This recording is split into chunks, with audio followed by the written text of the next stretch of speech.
দেশ স্বৈরাচার মুক্ত হয়েছে তরুণদের আন্দোলনে। বর্তমান রাজনৈতিক প্রেক্ষাপটে বিএনপিতেও লেগেছে পালা বদলের হাওয়া।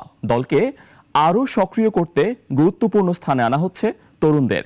বিএনপির নীতি নির্ধারকরা বলছেন, রাজনৈতিক মেরুকরণে তরুণদেরকে নিয়ে এগিয়ে যেতে চান তারা। বিস্তারিত রাশেদুল কাদিরের রিপোর্টে। বিএনপি 2012 থেকেই ভোটের অধিকার ও গণতন্ত্র ফিরিয়ে আনতে আন্দোলন শুরু করে। দলের চেয়ারপারসন খালেদা জিয়াকে মিথ্যা মামলা দিয়ে কারাগারে পাঠানোর পর আন্দোলন আরও বেগবান করার চেষ্টা করে দলটি। তবে যত কর্মসূচি দিয়েছে তা সফল করতে পারেনি দলটি। গত নির্বাচনের 2 বছর আগে তরুণদের উজ্জীবিত করার জন্য সারা দেশে তারুণ্যের সমাবেশও করে দলটি। এছাড়াও দলটির পক্ষ থেকে আন্দোলন সফল করতে তরুণদের উপরেই বেশি অগ্রাধিকার দেওয়া হয়।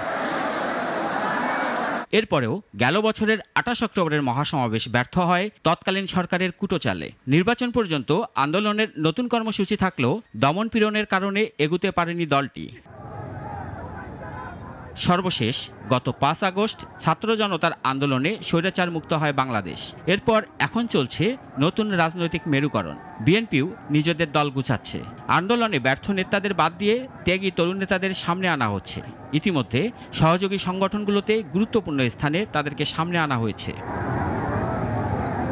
আবার নতুন নির্বাচন সহ যে কোনো পরিস্থিতি সামাল দিতে তরুণদের সামনে রাখবে দল, এমন প্রত্যাশা করছেন নবীনরা। তরুণদের মতামতকে সর্বাধিক গুরুত্ব দিয়ে আমাদের দল ভবিষ্যতে রাষ্ট্র পরিচালনা করবে। তরুণদের ছাড়া, ছাত্রদের ছাড়া এই সকল একটা রাজনৈতিক দল, অরাজনৈতিক দল সকলের একটা সমন্বয় ছাড়া এদের সুন্দরভাবে গড়ে উঠবে না। আর দলের নীতি নির্ধারকরা বলছেন, রাজনৈতিকভাবে এগুতে হলে তরুণদের বিকল্প নাই।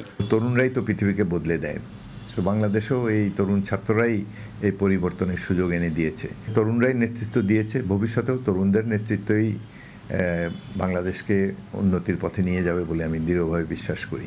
দলটির পক্ষ থেকে বলা হচ্ছে, রাজনীতিতে বিএনপিকে আরও শক্ত অবস্থান ধরে রাখতে তরুণদের মূল্যায়ন করা হবে। রাশেদুল কাদির, নাগরিক, ঢাকা। 250টিরও বেশি ডিজাইন অপশন নিয়ে ওয়ালটন স্মার্ট ফ্রিজ, বোঝে আপনার প্রয়োজন।